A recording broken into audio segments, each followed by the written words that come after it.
Bonjour à tous, bienvenue sur la plateforme Build Africa Together. Je suis ravie de vous accueillir sur le podcast Histoire d'audace, le podcast qui met en lumière les personnes qui sont revenues au Sénégal pour impacter et construire. Je suis ravie aujourd'hui d'accueillir Fatou Taïna Sall, qui est une entrepreneure, qui a été salariée et qui est une maman, et qui est venue nous partager avec générosité son expérience de retour.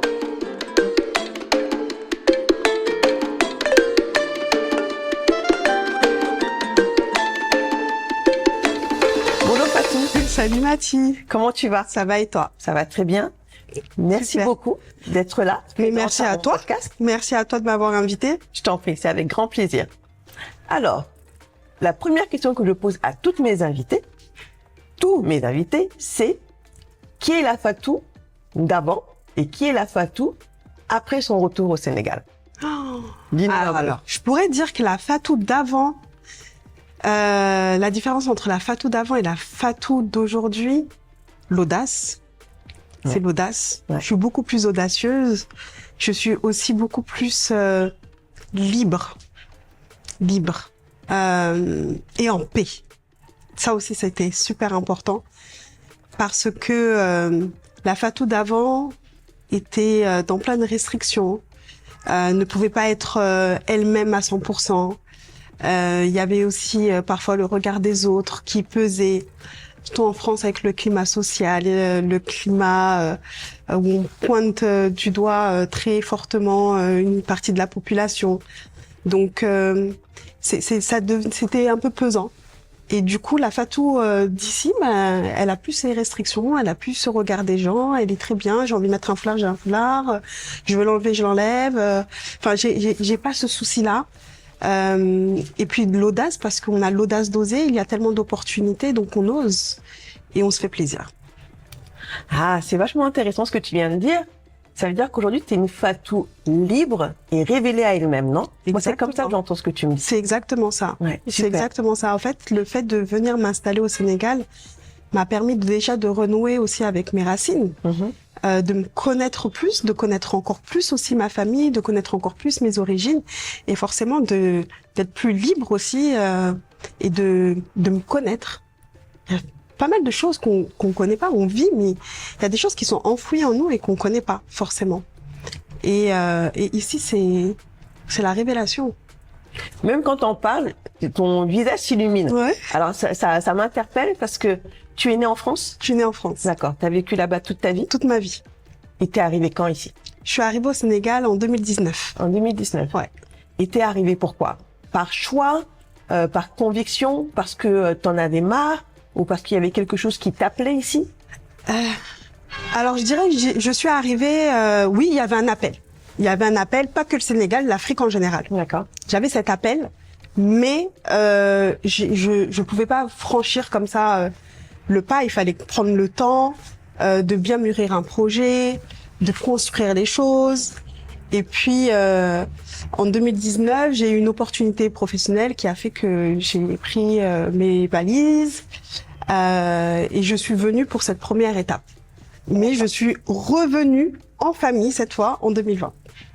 Alors, ton arrivée en 2019, c'est l'opportunité professionnelle qui t'a fait venir. Tout à fait. Cette opportunité-là, tu l'as créée ou alors elle est arrivée pendant que tu pensais à venir? Comment ça s'est Je pensais à venir. D'accord. Je pensais à venir, mais sincèrement, je postulais pas dans des postes ou autres parce que j'étais déjà entrepreneur. J'ai mon agence d'accompagnement, donc du coup, je postulais pas. D'accord. Mais j'essayais de créer des opportunités pour au moins avoir des contrats de prestations, des marchés, pour pouvoir venir m'implanter et vraiment avoir l'agence ici. Tu créais des connexions avec Des le Sénégal, connexions, avec exactement. ton agence déjà. Tout à fait. Ok. C'est vraiment ça. Et puis, j'ai eu la chance d'aller à Madrid lors d'un sommet entre le Royaume d'Espagne et le Sénégal. Donc, c'était un haut sommet avec des ministres, des directeurs généraux, etc. Et je me suis incrustée. C'est-à-dire que je n'étais pas du tout prévue, je n'étais pas sur la liste des invités. Mais voilà, une connexion ici m'a dit, tiens, il y a ce sommet, tu devrais peut-être y aller. Je me suis un petit peu renseignée. J'ai su où loger les ministres. Je me suis incrustée. J'ai pris une chambre d'hôtel dans ce même hôtel. Et je me suis incrustée dans la délégation. Donc, toutes les réunions, etc., j'étais avec eux. Ils me disaient, mais vous êtes qui? J'aurais dit, je suis Fatou Taïna Sall, voilà, la fondatrice de l'agence Meet People. Qu'est-ce que vous faites? Et j'étais la seule personne du secteur privé, il y avait personne d'autre. Ouais. Et c'est comme ça, au fur et à mesure, j'ai discuté avec un ancien ministre maintenant qui me disait, mais il faut rentrer, on a besoin de vous, on a besoin des enfants de la diaspora, etc. Je dis, oui, mais pour rentrer, c'est bien facile, mais on rentre comment? Quelles sont les opportunités aujourd'hui? Ouais. Comment faire pour rentrer? Je pense que le monde du travail aussi est compliqué, donc comment on fait? Et il me dit, mais il y a des directeurs généraux, vois avec eux, qu'est-ce qu'il y a comme opportunité? Et il dit, toi, t'as quoi comme opportunité dans ton agence? Toi, t'as quoi comme opportunité dans ton agence? Et il y en a un qui dit, moi, j'ai un poste sur de l'accompagnement des entrepreneurs de la diaspora. Ce qui me convenait complètement parce que je suis dans l'accompagnement, parce que j'accompagne aussi dans la création d'entreprises. Et c'était juste une évidence. J'ai postulé, vraiment, mais sans penser que j'allais être prise. Le temps où j'ai postulé, c'était au mois de mai, mai-juin, j'ai postulé. J'ai appris que j'étais enceinte 3 mois plus tard. Je fais l'entretien. On me dit, c'est bon, vous êtes prise. Je vais voir mon mari en pleurant. Je dis, mais j'ai fait comment? Je sais pas, je viens pas, j'y vais pas, qu'est-ce que je fais? Il me dit, mais c'est une superbe opportunité, vas-y. Et puis j'y suis allée. Avec mon petit bébé dans le ventre. Mais en leur disant que tu étais enceinte? Je leur ai dit. Et il y a pas eu de Il problème? n'y a pas eu de souci. Ça est Comme quoi, accepté. tu vois la différence aussi entre la France oui, non, mais c'est et le important Sénégal. de souligner ça. C'est ça. C'est que clairement, j'ai appelé le directeur général en lui disant, voilà, c'était pas prévu, mais j'attends un bébé. Il m'a dit, félicitations. Ça me pose aucun problème. Venez. C'est-à-dire que ces valeurs-là, à mon avis, tu as dû le dire avec la boule au ventre, en te disant, c'est bon, j'ai perdu le boulot. Exactement. Et en fin de compte, ça a été pris de manière très humaine. Exactement. Et ça, je pense que ça t'a donné encore plus envie de revenir. Exactement. Je me suis dit, les valeurs humaines, elles sont ici. Ouais. Elles sont là. Alors, il y a plein de choses qui m'ont interpellée dans ce que tu viens de dire et dans ta personnalité. Ça veut dire qu'en fait, toi, t'es une audacieuse de nature. De nature. Tu t'es dit, il y a un sommet Sénégal-Madrid, le truc qui n'a rien à voir, parce que le Madrid, bon, voilà. Tu as entendu le Sénégal. Puis j'ai dit, bon, ça m'intéresse, j'y vais. Et je regarde où sont les ministres et j'y vais. Ouais. Donc en fait, tu as créé ton opportunité pour venir au Sénégal. Exactement. Je l'ai vraiment créé. J'ai investi parce que c'est de l'argent. Ils ont pas logé n'importe où. Franchement, j'étais mais je me suis dit, créons ces opportunités-là. C'est moi, je les crée pas. Personne va les créer pour moi. Mais pourquoi tu l'as créé? Qu'est-ce qui t'a donné le feeling de dire, tiens, moi, je vais aller loger avec les ministres? Tu t'es pas dit, je vais aller me loger pour aller trouver un travail. Tu y allais pourquoi? Non, j'y suis allée, c'était pour les connexions, pour créer des synergies, créer peut-être des collaborations, voir aussi quels sont les besoins aussi, tu vois, des institutions aujourd'hui au Sénégal et comment moi je pouvais me greffer un petit peu à ça ou créer aussi peut-être d'autres opportunités. D'accord. Et c'est ce qui a fait que je me suis retrouvée dans cet endroit-là et j'ai rencontré des personnes formidables, au-delà des ministres et des directeurs généraux, mais j'ai rencontré des conseillers techniques, des responsables communication, j'ai rencontré même au niveau de l'Espagne pas mal d'entrepreneurs, etc., qui font des trucs aussi magnifiques au Sénégal. Donc c'est ces synergies-là qui ont fait que il faut aller là où il y a les opportunités, en fait. Bien sûr, c'est très important. Et ça ouvre les portes. Et ça ouvre les portes, la preuve. C'est que c'était vraiment pas prévu que je vienne m'installer au Sénégal en ayant un emploi. En plus de ça, dans une agence étatique qui était sous tutelle du ministère du Commerce et de l'Industrie. Donc c'est quand même quelque chose de fort. C'est quelque chose de fort et c'est pas de la chance, en fait. Non, c'est pas de la chance. J'ai créé la chance. Pour moi, c'était le destin. Bien sûr. Mais le destin, il se crée aussi avec ces opportunités. Il se crée avec ces opportunités-là. Et je pense que tout s'est connecté parce que c'était aussi une envie. Donc, en fait, ton envie t'a poussé à justement arriver aujourd'hui à ce que tu es. C'est ça. Mais tu as quitté l'entrepreneuriat pour aller dans le salariat. Est-ce que c'était... J'imagine, lorsqu'on fait de l'entrepreneuriat, c'est qu'on veut pas être salarié, dans mon esprit. Donc, le fait de se dire, je quitte cette liberté, parce que t'as l'air d'être une personne qui aime la liberté, pour aller dans le salariat, qui est quand même un endroit où on est un peu plus enchaîné. Qu'est-ce que ça t'a fait? Est-ce que ça t'a pas un peu freiné? Enfin, voilà, par rapport à toi. Ce que t'avais créé. Écoute, je me suis dit, c'est une belle opportunité. c'est de l'accompagnement, j'aime ça. Il y a des besoins. Je me suis sentie beaucoup plus utile, mais effectivement, la liberté, je l'avais plus. Et j'ai pas totalement quitté l'entrepreneuriat parce que mon agence à Paris a continué. D'accord. J'ai eu la chance, mes sœurs travaillent sur le bureau à Paris, donc très bien. Mais c'était difficile. Ça a été très dur. Au départ, moins parce que c'était challengeant.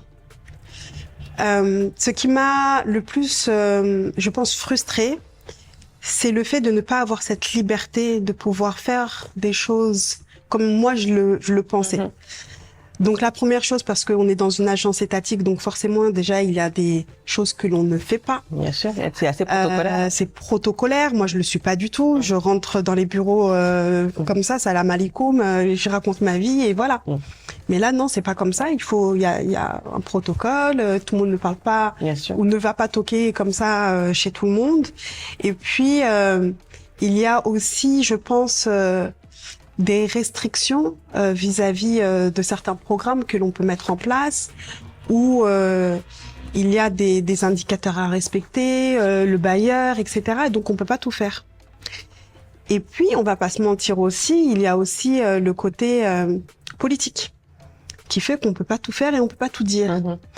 Et des fois je me dis mais il y a des choses qui sont tellement simples. Accompagner les Sénégalais de l'extérieur à entreprendre au Sénégal, c'est à la fois compliqué et à la fois simple. Mais si on met en place un vrai parcours d'accompagnement, il n'y a pas de raison qu'il y ait autant de problématiques, ne serait-ce qu'à la création de l'entreprise. Pour moi, c'est simple en fait.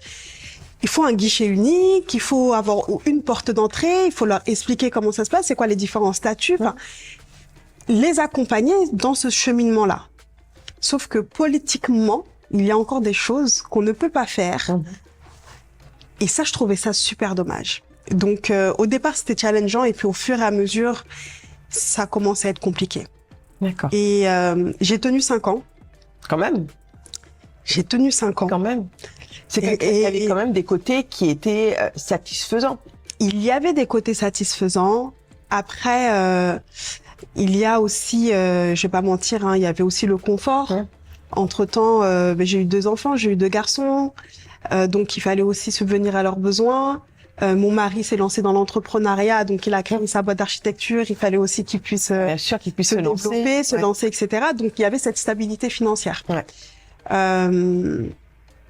Et ensuite, il y avait aussi les connexions. Il y avait aussi les connexions. Il y avait aussi beaucoup d'envie, je pense.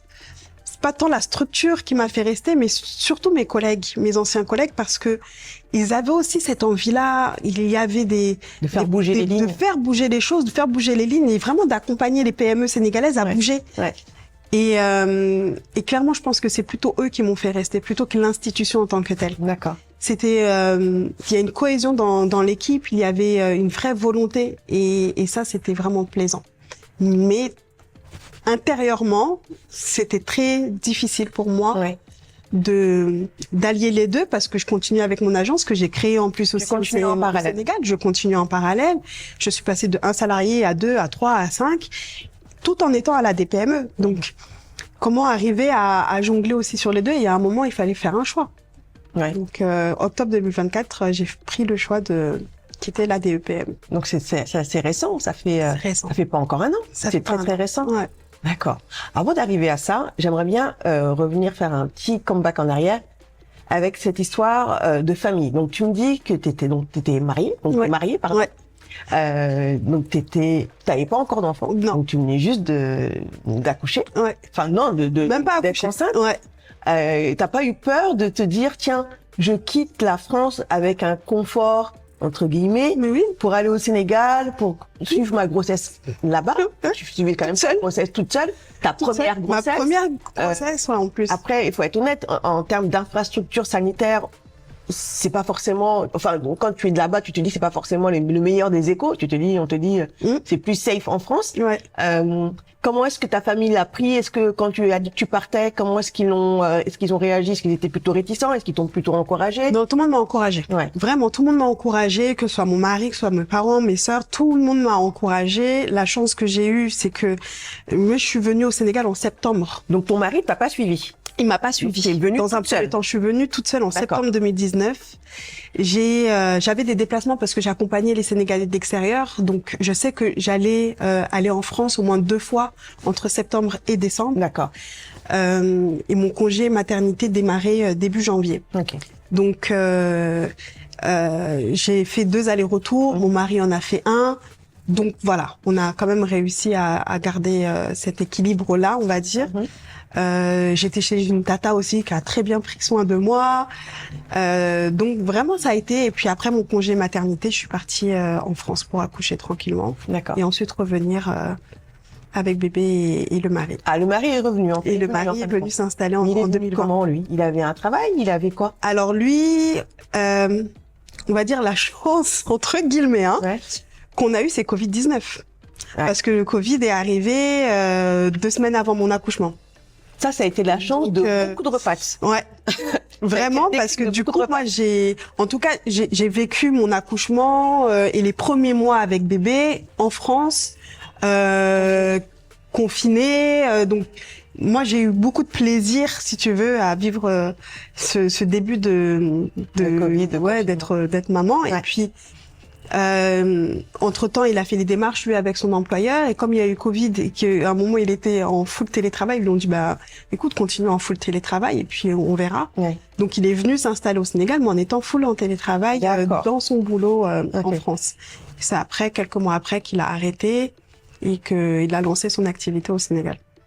Du coup, ton premier mois au Sénégal, comment est-ce que tu l'as vécu? Parce que on se rend pas compte, hein, mais du coup pas avant, quand tu es revenu pour de bon, quand tu vis tes premiers mois au Sénégal, comment ça se passe? Est-ce que c'était plutôt c'est super, parce que tu t'es dit mais où est-ce que je suis? Ah non, pas du C'est tout. quoi ce truc? Ah non, moi, pur kiff. Ouais. Moi, pur kiff, mais du premier jour où je me suis installée réellement au Sénégal à aujourd'hui, mais aucun regret. Je vis ma best life. C'est vrai? Sincèrement. Ouais. Alors oui, des fois, je suis là en train de m'embrouiller avec les taximans. J'allais dire ça, c'est obligé, c'est le passage C'est obligatoire. Mais non, moi je kiffe, mais vraiment. C'est presque pourquoi je l'ai pas fait plus tôt, quoi. Mais vraiment.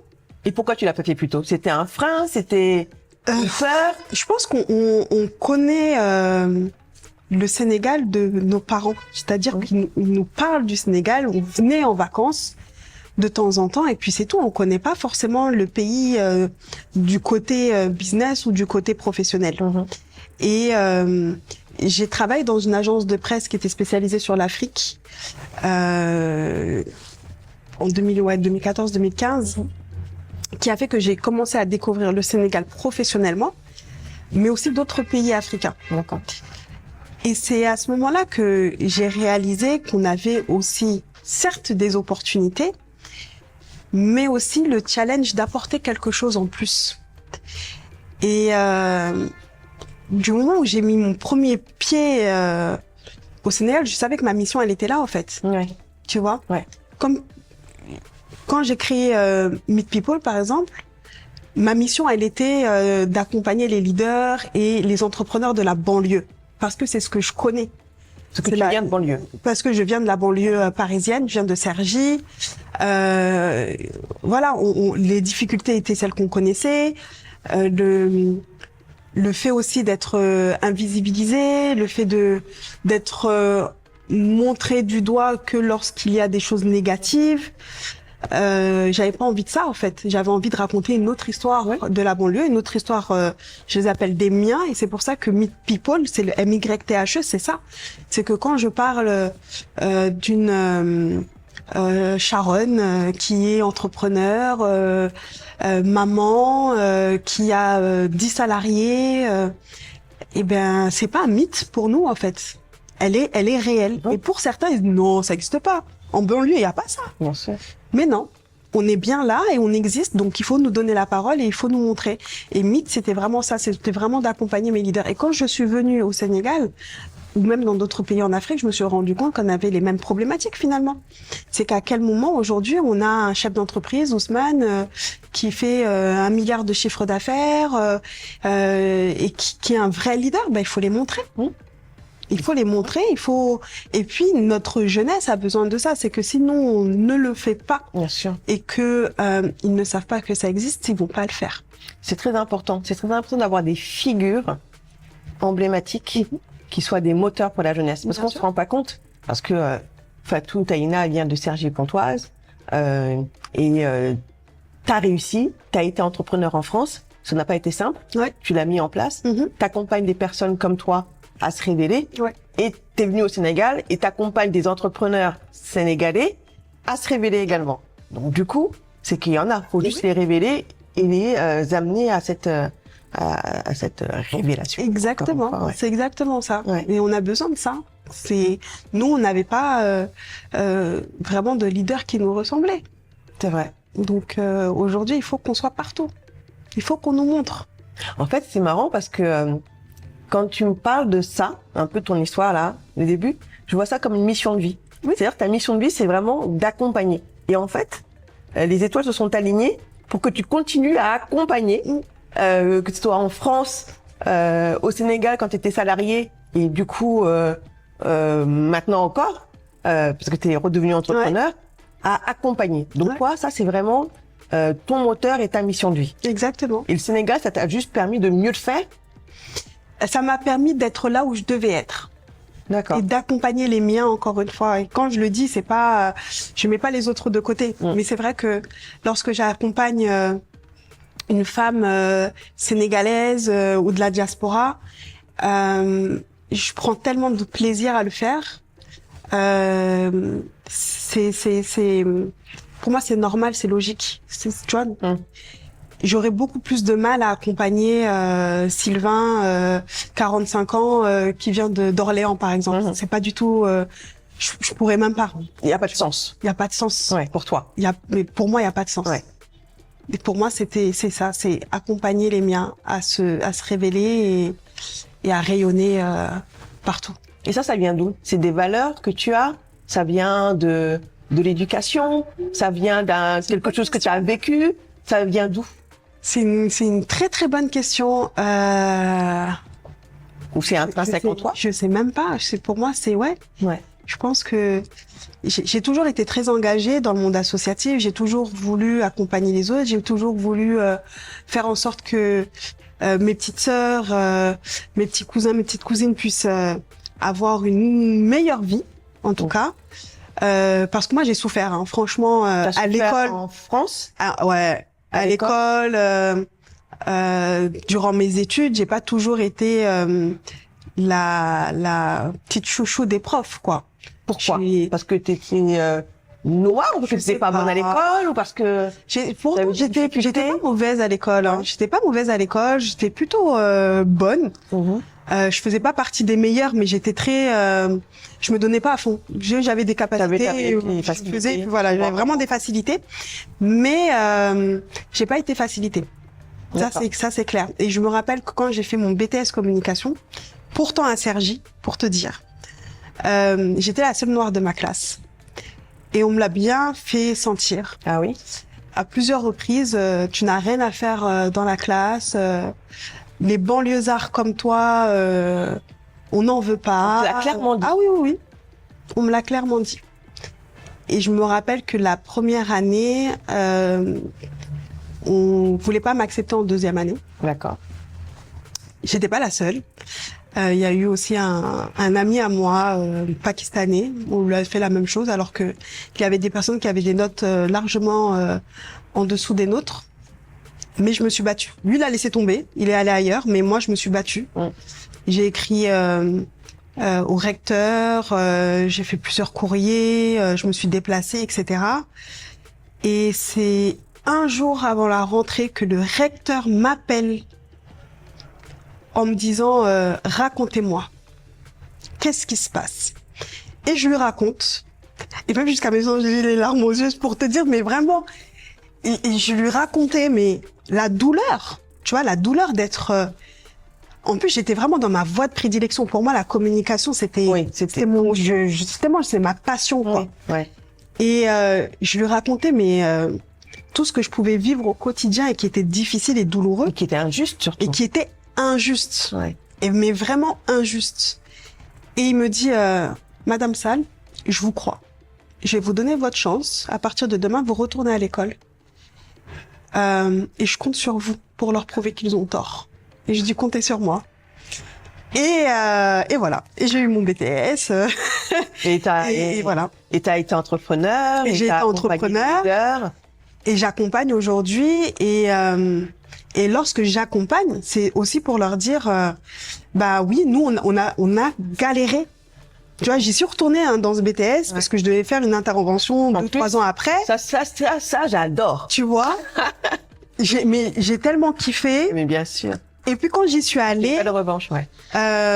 Il y avait des Noirs, il y avait des Arabes. Et je leur ai dit, moi j'ai pas eu cette chance-là. Hein. Et là, quand je vous vois, je suis tellement contente, t'es tellement fière. Ouais. Et ça, c'était il y a 15 ans maintenant, je sais pas. Donc quand je le vois aujourd'hui et que je vois qu'il y a autant de personnes dans la communication, de toute origine, je me dis, ben, peut-être qu'on a servi aussi à démocratiser un petit peu. Bien sûr. Et là, on a tout gagné. Ouais. Maintenant, il faut qu'on aille plus loin. Il faut aller plus loin. Moi, j'ai mon père qui était infirmier. Ses amis sont infirmiers. Ma petite sœur est infirmière. L'une des filles de mon tonton est infirmière. Et un jour, mon oncle, tonton Elajli, il nous a dit, ça suffit les infirmières. Des docteurs. Maintenant, on veut des docteurs, on veut des médecins, on veut des anesthésistes, on veut des chirurgiens. Ouais. Et en fait, pour te dire qu'il y a un temps pour tout. Exactement. Et c'est vrai que la première génération, on a eu beaucoup de parents qui ont fait des métiers qui étaient difficiles, etc. Il faut pas qu'on reproduise les mêmes choses. Ouais. Maintenant, c'est à nous d'aller encore plus loin. Bien sûr. On est la deuxième génération. Il faut qu'on aille plus loin et on a les capacités pour le faire. Complètement. On est tout à fait légitime. Ça, c'est très important de le dire. On est légitime. Que ce soit là-bas et que ce soit ici. Exactement. Parce qu'on est aussi ici chez nous. Bien sûr. Et on peut aussi apporter notre pierre à l'édifice. Ici aussi. C'est ça. Comme tu le fais. En arrivant à la DPME. Oui. Et je vais pas faire de la psychologie de comptoir. Mais peut-être que cette étape-là, ce que tu as eu pendant le BTS, c'est ça qui t'a donné peut-être la rage de te dire je veux pas qu'une autre personne vive la même chose que moi. Oui. Parce que t'as pas été accompagnée. T'as galéré toute seule, t'as encore secoué les cocotiers pour te dire ça va pas, c'est pas juste donnez-moi la chance de pouvoir faire mon BTS et de vous montrer que je vais réussir. T'as eu cette audace encore d'écrire au recteur. Mais oui, parce que c'est ça qui t'a permis aujourd'hui après de continuer ton BTS. Non, qu'est-ce que tu aurais fait? Et oui. Mais il faut toujours se battre en fait. Il faut toujours se battre. Il y en a beaucoup qui... La preuve, mon ami, il a laissé tomber. Ouais. Bon, après, il a une très belle situation aujourd'hui, et tant mieux pour lui, mais il y en a beaucoup qui auraient laissé tomber. Ouais. Et en fait, non, on doit plus laisser tomber, on doit plus fermer les yeux. Il faut qu'on se bouge et il faut qu'on se dise les choses. Et est-ce que tu penses que ça, au Sénégal, le fait de vivre ça, le plafond de verre, donc c'est un peu l'histoire de plafond de verre. Le plafond de verre au Sénégal, pour toi, comment tu le vois? Il n'existe pas? Est-ce que tu as plus de force et plus de capacité d'évoluer ici, au Sénégal? Est-ce que tu as cette impression-là? Alors, je vais dire oui. Mais en même temps, je trouve ça très injuste pour les locaux. Dans le sens où, oui, parce que moi, quand je suis arrivée, j'ai eu cette opportunité-là. J'ai eu l'opportunité d'avoir un poste super intéressant, confortable et tout. Mais avec mon agence aussi, des contrats qu'on peut avoir ici, que ce soit avec des agences institutionnelles ou avec des ministères, on arrive à en avoir. Ton agence française? Non, mon agence au Sénégal. D'accord. Tu vois? Alors qu'en France, non. En France, avoir un contrat avec un ministère, faut que je me lève ou que je dorme pas, quoi. Très tôt, quoi. C'est quasiment impossible, tu vois. Donc oui, il y a cette possibilité-là ici, ce plafond de verre qui, pour moi, il n'y est pas. Ouais. Tu vois, on peut vraiment quand on est bon, quand on travaille, quand on montre ce qu'on fait, on peut tout accomplir. Et quand on montre son sérieux et qu'on ne va pas dans la médiocrité. Oui. C'est pas parce qu'on vient dans ce pays-là Bien sûr. qu'on baisse nos standards. Exactement. On continue à élever nos standards. Oui. Ça, c'est très important. Ouais, complètement. Tu vois, c'est que avec vraiment de l'envie, du professionnalisme et tout ce que tu veux, on peut y arriver et on peut le faire. Mais je peux pas dire que ce soit aussi facile pour les locaux. On va pas se mentir. Quand t'as pas le réseau, bah t'as pas le réseau. Et nous, c'est la même chose en France. Quand je suis née en France, j'avais pas forcément ce réseau-là pour avoir ces contrats-là. Alors peut-être que nous, on vient avec peut-être un peu plus d'audace, un petit peu plus de folie et peut-être aussi cette double culture qui fait qu'on nous ouvre un petit peu plus facilement les portes. Mais en tout cas, moi, j'ai pas ressenti ce plafond de verre. D'accord. Donc aujourd'hui au Sénégal, tu te sens bien. Ouais. Ta carrière, bah tu l'as fait avancer. T'es libre de la faire avancer. Est-ce que tu penses que ta carrière, tu l'aurais fait moins avancer si tu étais en France en tant que femme, avec des enfants? Parce que là, tu es au Sénégal, tu as des enfants. J'ai de l'aide. Voilà, on a un écosystème, tu as de l'aide, cuisine, ménage. Tu passes du temps de qualité avec tes enfants, plus du temps que tu voles par-ci, par-là, parce que tu devais faire le ménage et la cuisine. Et du coup, ça te donne aussi plus de temps pour toi, en tant que Fatou, en tant que femme, et peut-être que toi, en tant que Fatou, directrice ou entrepreneur ou quoi. Est-ce que ça, le Sénégal, tu trouves que ça t'offre ça en tant que femme? Ah oui, complètement. Ouais. Complètement. Et pour te dire, j'avais une peur quand j'étais pas encore mariée et fortement entrepreneur. Comment trouver cet équilibre? J'ai toujours eu peur de me marier, d'avoir des enfants et de ne pas arriver à gérer. Et je demandais toujours au bon Dieu, donne-moi la force d'arriver à jongler entre les deux. Donne-moi les clés pour arriver à gérer entre les deux. Et il m'a envoyé au Sénégal. Comme quoi? Comme quoi. Les choses sont claires. C'est tout. Voilà. Et bien sûr, aujourd'hui, j'arrive à mener ces deux casquettes avec beaucoup plus de sérénité que si j'avais été en France. Ça t'apporte de la sérénité en tant que femme, Ah oui. C'est clair. Ouais. Mais alors là, Fatou, tu me dépeins que des choses positives. Quels sont ici les défis ou alors les choses plus difficiles quand même dans le pays? Parce que on a un écosystème qui n'est pas forcément tout le temps favorable. Il y a des choses qui sont un peu plus difficiles. Quels sont ici tes défis, tes échecs et qu'est-ce qui te manque en France, par exemple? Je dirais déjà l'état d'esprit. Tout le monde n'a pas le même état d'esprit que nous. Au Sénégal. Au Sénégal. Moi, je suis arrivée et j'ai un état d'esprit de battante, de guerrière. Où je veux aussi que les choses soient bien faites, en temps et en heure, etc. C'est pas simple lorsqu'on est chef d'entreprise, qu'on a des salariés à gérer, d'arriver à faire en sorte que tout le monde soit sur cette même dynamique. Ça a été un challenge. Recruter les bonnes personnes a été un challenge. Les ressources humaines, Les ressources humaines, c'est waouh, mais vraiment. Alors j'ai eu de la chance. Vraiment, j'ai des pépites.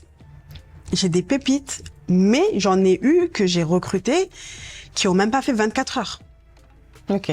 Des personnes qui étaient diplômées, qui sortaient d'école, qui ont passé l'entretien facilement, mais quand on est sur la pratique, ils ont même tapé à l'ordinateur, c'est compliqué pour eux. Mais parce que ils n'ont pas eu forcément les stages qu'il faut. Donc c'est compliqué et quand on veut vraiment avoir ce niveau de qualité et garder, surtout qu'on a une agence déjà en France, qu'il y a une partie qui est délocalisée ici, etc. Il faut avoir ce même niveau d'exigence et d'excellence. Et parfois c'était pas évident. Donc j'ai vraiment pris le temps de constituer une bonne équipe. Aujourd'hui, je suis plutôt satisfaite. Mais c'est vrai que la partie ressources humaines, elle est vraiment pas évidente. Et si je peux parler d'un autre sujet, c'est le sujet autour des femmes. Parce que je trouve que la manière dont on traite les femmes aussi, ici, est parfois compliquée. parfois, je le dis souvent, c'est parfois même très hypocrite, où on juge trop les femmes. On nous juge trop, on nous demande trop. En même temps, on nous demande trop et en même temps, il faut pas en faire trop. En même temps, il faut se taire. En même temps, il faut mouiller, il faut patienter, il faut ceci, il faut cela. À quel moment on est tranquille, en fait? À quel moment on nous laisse vivre notre vie tranquillement sans avoir tout le temps autant de poids sur les épaules, etc. Et je trouve qu'au Sénégal, on n'est pas encore arrivé à avoir un équilibre et à avoir une vraie place digne pour les femmes. Alors j'entends ce que tu dis. Donc quand tu dis ça, c'est plutôt le poids de la culture sur les femmes. C'est juste pour bien comprendre où est-ce que tu vas être, parce que je trouve par exemple qu'ici les femmes, effectivement, il y a le poids de la culture qui est très fort. Tu as cette notion de mougne qui est pesant. Dès que tu as un problème en tant que femme, mougnole, patienter jusqu'à la mort. Ça, c'est vraiment quelque chose de très très pesant et de très culturel, de très ancré.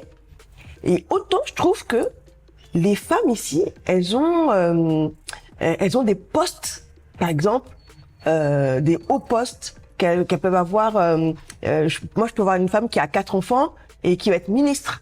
Tu vois, tu vas avoir une femme qui va gérer, qui va être super femme à la maison, qui va gérer son mari, son ci, cela, et ça va être une gendarme de haut d'état. Donc, tu vois, tu as ce côté-là où je trouve que les femmes, elles peuvent s'épanouir professionnellement, même si, j'entends, il y a des femmes d'autres couches pour qui c'est difficile.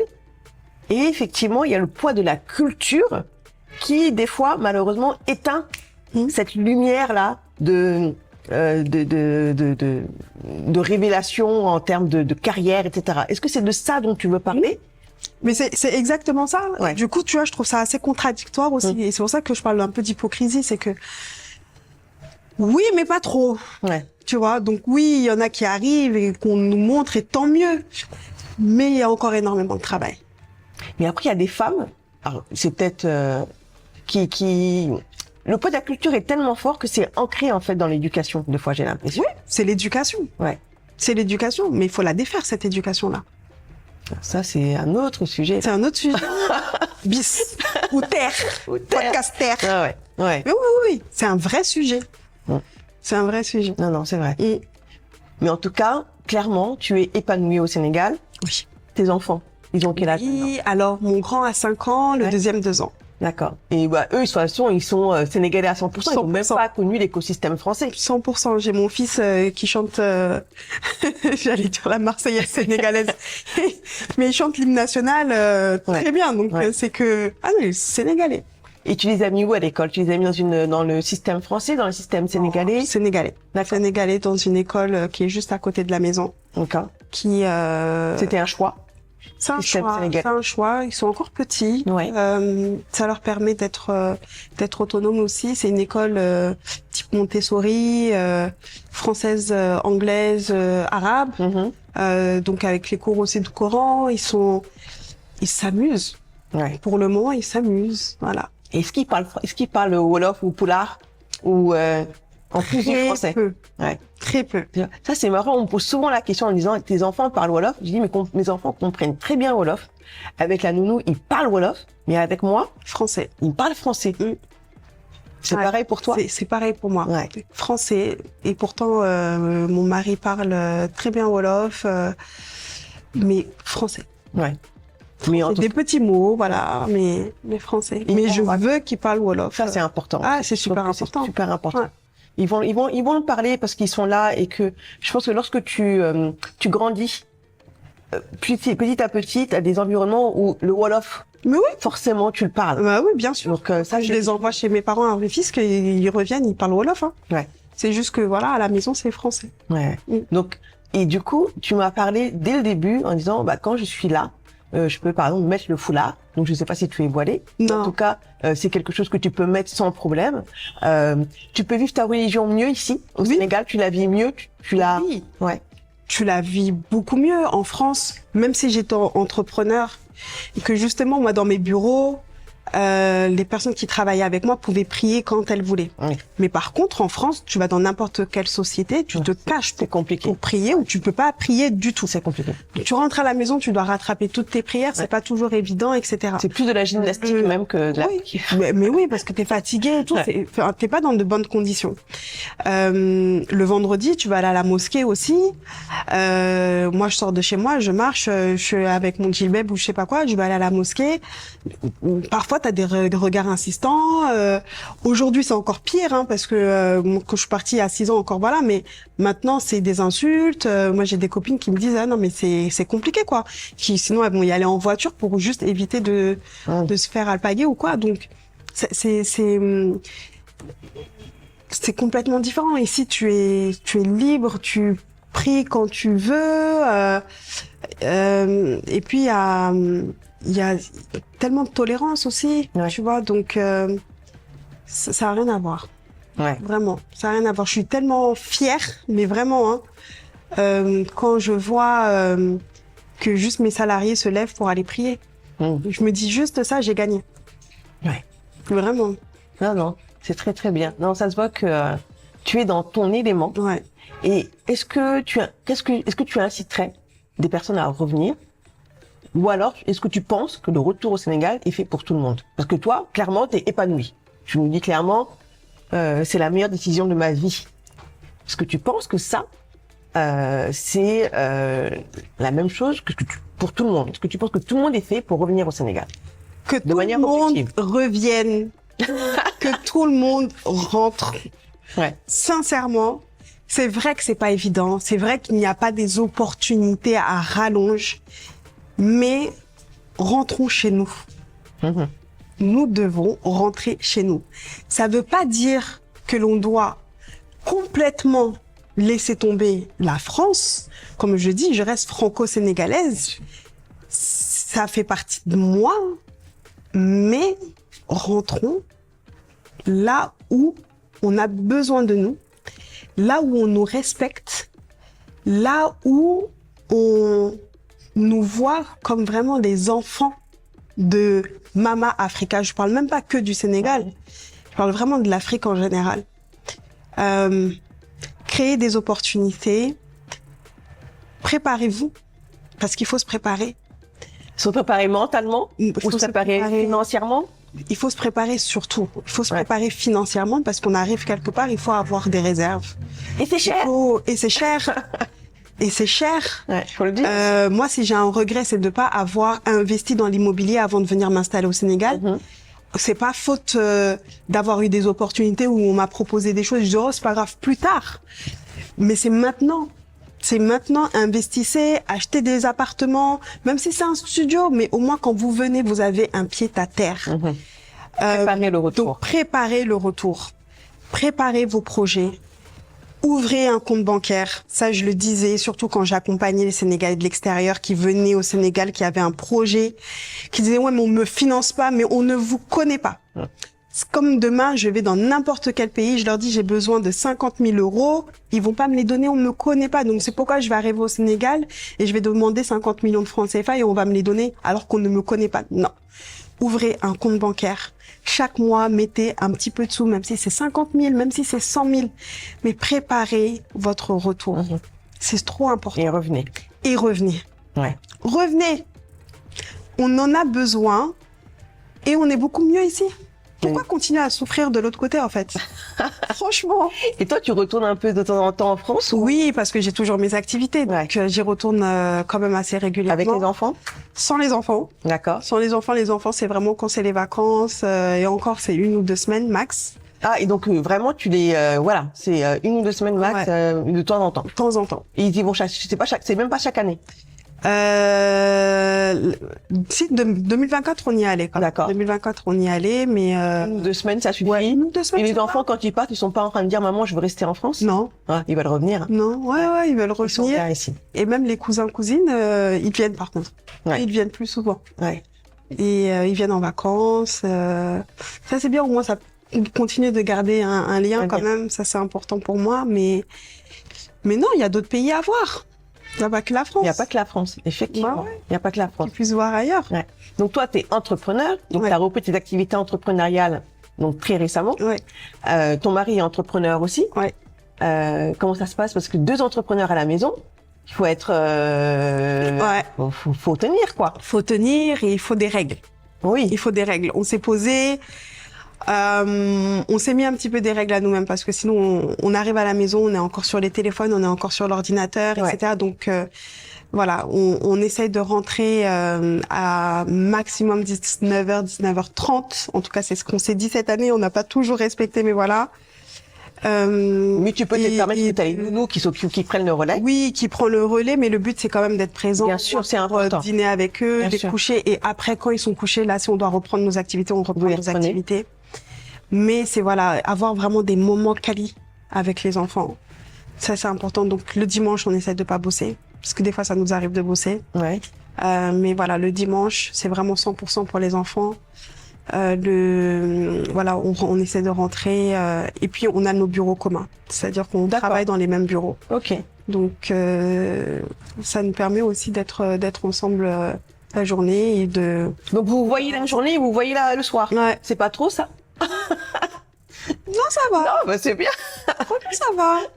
Il est pas compliqué, je suis pas compliquée. Ouais. Donc ça va. Et je pense que quand on a besoin chacun de sa petite distance ou quoi, je pense que chacun le ressent. Ouais. Donc ça Donc, va. vous avez instauré des belles règles et tout se Ouais. passe bien. Ouais. Et c'est quoi ton kiff au Sénégal? Vraiment, tu te dis, c'est quoi? C'est quoi quelque chose qui te dit, ah, vraiment, je suis bien ici?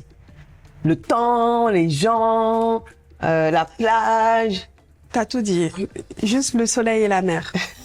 Je demande pas plus. Ouais. C'est-à-dire que tu peux avoir tous les problèmes du monde. Moi, je regarde la mer. Tu oublies tout. J'oublie tout. L'immensité de la mer, quoi. Tu Ouais. te dis, mais moi, je suis petite par rapport à ça. Mm. Mes problèmes, ils sont petits par rapport à ça. Tu relativises. Je relativise. Ouais. Et comme on dit, hein, après chaque difficulté, la facilité. Donc, tu vois, je m'accroche à ça et je me dis que on a la chance d'avoir un pays magnifique.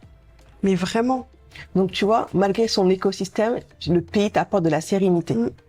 la paix. Ouais. Et la paix. Et la paix. Et la paix est tellement importante pour moi. Mhm. Mais vraiment, même dans mes relations amicales, etc., la paix et Ouais. professionnelle. Je peux couper un contrat parce que j'ai pas la paix. D'accord. La paix est trop importante pour moi. Ça rime un peu avec ta liberté aussi. Oui. Ça résonne un peu pareil. C'est important pour Mm. toi. Et dis-nous un peu, parle-nous un peu de ton agence Meet People, ce que c'est, ce que tu fais. Alors, Meet Intéressant. People, c'est une agence d'accompagnement Ouais. 360 où on accompagne les leaders, les talents, les entrepreneurs déjà sur leur personal branding, Ok. sur du coaching aussi, storytelling, media training, tout ce qui peut être lié vraiment à l'évolution de l'entrepreneur ou l'évolution de la personne. Et puis à côté de ça, on les accompagne aussi dans leur entreprise, puisque pour la plupart sont entrepreneurs ou en tout cas ont envie de lancer une initiative, un projet, une association. Donc on va les accompagner aussi là-dessus. Et donc là, c'est vraiment 360, donc de la stratégie de communication globale, digitale, les relations médias, le marketing digital, la gestion des réseaux sociaux. Nous faisons des sites internet, du référencement, pas mal d'événementiels aussi. D'accord. Et il y a quelques semaines, nous avons lancé Meet Brands, qui est dédié uniquement aux marques. Donc les marques qui sont dans la mode, cosmétique et l'agroalimentaire Mhm. en Afrique et dans la diaspora. Donc le but, c'est vraiment de booster ces entreprises-là, ces marques, à rayonner. C'est vraiment la mission de Meet People, on le dit, c'est de révéler, rayonner et inspirer. D'accord. Ouais. Non, non, c'est un bon mantra. Donc tu as Meet People en France, Ouais. qui existe toujours Oui, qui existe et toujours. qui a son activité. Oui. Meet People au Sénégal, Oui. que tu as décliné en Meet Brand. C'est ça. Ça fait partie de Meet People. Et ça fait partie de Meet People, D'accord. exactement. Et comment ça se passe? Les deux agences travaillent en même temps ou elles sont indépendantes? Comment ça se passe? Elles sont dépendantes. D'accord. C'est-à-dire que les contrats qu'on a avec Meet People en France, on les a aussi sur Meet People Sénégal. On fait vraiment la passerelle en fait entre les deux. Ouais. C'est-à-dire que en France, on va travailler sur la stratégie, sur tous les éléments liés à la communication ou à la gestion des réseaux sociaux, le community management, etc. Mais il y a toujours une partie qui est déléguée ici. Donc on fait la navette en fait entre les deux. Donc tes équipes en fait c'est des équipes pour la France et pour le Et Sénégal. pour le Sénégal, Peu importe le dossier. tout à fait. D'accord. C'est ça. C'est bien. Peu importe les dossiers. Par exemple, en France, l'attaché de presse est en France, Mhm. mais j'ai aussi une attachée de presse au Sénégal. Donc, quand il y a des sujets liés au Sénégal ou quand c'est des sujets liés à la France, les deux peuvent travailler Ensemble sur le même sujet. Exactement. Sur la partie éditoriale aussi, c'est la même chose. Sur la partie personal branding, on a une équipe en France et une équipe au Sénégal.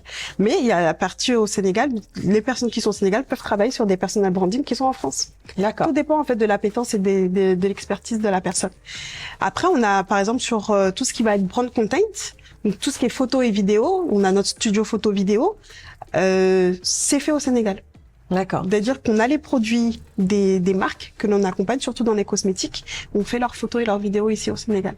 Tu vois ce qui est pertinent dans ce que tu dis, c'est-à-dire que les ressources humaines que tu as recrutées au Sénégal sont tout à fait capables de travailler sur des projets français. Oui. Parce que des fois, on a l'impression que lorsque tu viens pas de la France, entre guillemets, t'es pas capable.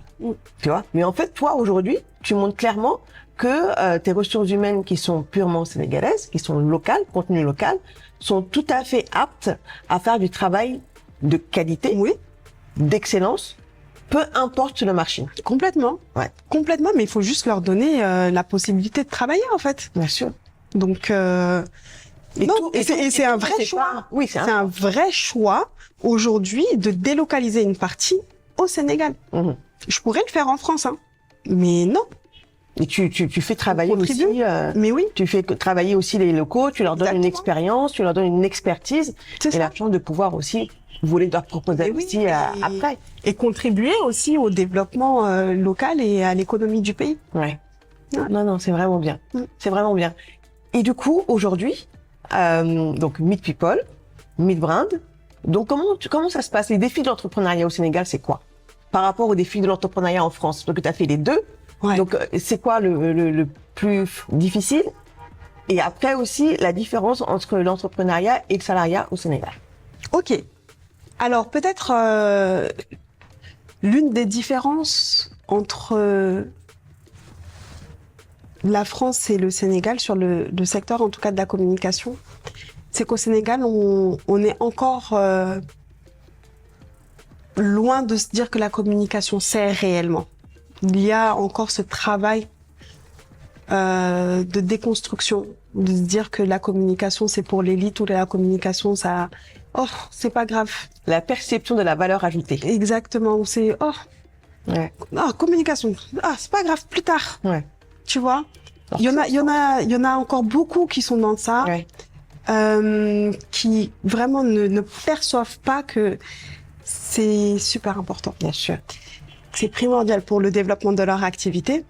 Donc il y a déjà ce travail là de déconstruction et d'explication. En France, non, encore ça va. Les clients savent pourquoi ils viennent nous voir, Mhm. ce dont ils ont besoin, et ils savent que la communication c'est important, tu vois. Quand je parle d'une personne qui doit travailler son personal branding, je vais lui dire il faudrait que tu postes au minimum un post par semaine sur LinkedIn, machin, etc. Oh, est-ce que vraiment ça sert vraiment à quelque chose? C'est pas grave. Mais oui, c'est super important. Mais voilà, donc il y a déjà ce travail-là D'éducation. d'éducation. Et puis après, il y a un vrai sujet d'identité de marque. Mhm. Et c'est pour ça que Meet Brands est venu derrière. C'est que aujourd'hui, il y a énormément de marques sénégalaises qui ont un potentiel mais énorme, mais même à l'export. Ouais. Mais cette marque-là ne peut pas s'appeler 221 Teranga. C'est pas possible. À un moment donné, il faut avoir une vraie identité. Ouais. Il faut savoir qu'est-ce qui se cache derrière ton nom. Ce nom-là est important. L'histoire derrière cette Bien marque sûr. est importante. Storytelling, bien sûr. Et moi, je me bats tellement là-dessus. Et en fait, n'ayez pas juste une vision où non, je vais vendre qu'à Dakar ou je vais vendre qu'au Sénégal. Non, vendez au Sénégal, vendez dans la sous-région, vendez en Afrique, vendez dans le monde. Et quand on a ce type de produit, ce type de marque, mais on doit rayonner, mais partout, Bien sûr. partout. Et là, tu parles de marques locales qui Oui. ont ce potentiel. Mm. Ouais. C'est Et il y ça. en a beaucoup, hein. Et il y en a énormément. Ouais. Énormément, mais tous les jours, je vois Diabilatou, c'est ça? Diabilatou, non, attends. Diabilatou. Mhm. Dans le café, c'est énorme. Tu prends Sénart aussi, Sénart, les délices de Lissa. c'est énorme. Et tout nature, c'est énorme. Mais je me dis, mais waouh! Non, on a Néné des, Yaya, avec on a la des maroquinerie, des pépites. on a des pépites ici. Des pépites. Mais guys, la communication, c'est Chanel communique, Dior communique. Bien sûr. Donc nous aussi, on doit communiquer. On doit travailler Ouais. sur cette image-là et faire en sorte que demain, ces marques-là soient à l'international. En tout cas, je me bats pour. Et on a largement de quoi Oui. rayonner, faire rayonner ces personnes Mhm. qui sont derrière, que je connais, Ouais. de faire rayonner ces marques et de faire rayonner le Sénégal en même temps. Parce que ce qu'on fait, c'est rayonner le Sénégal. Quand tu fais rayonner ces marques sénégalaises-là, Oui. tu fais rayonner le pays, tu vois. Donc c'est... Tu fais rayonner le pays, tu apportes de la valeur ajoutée, tu apportes de l'emploi aussi. Ouais. Mais j'ai l'impression que cette dimension-là, mais une personne qui arrive à passer de 50 ventes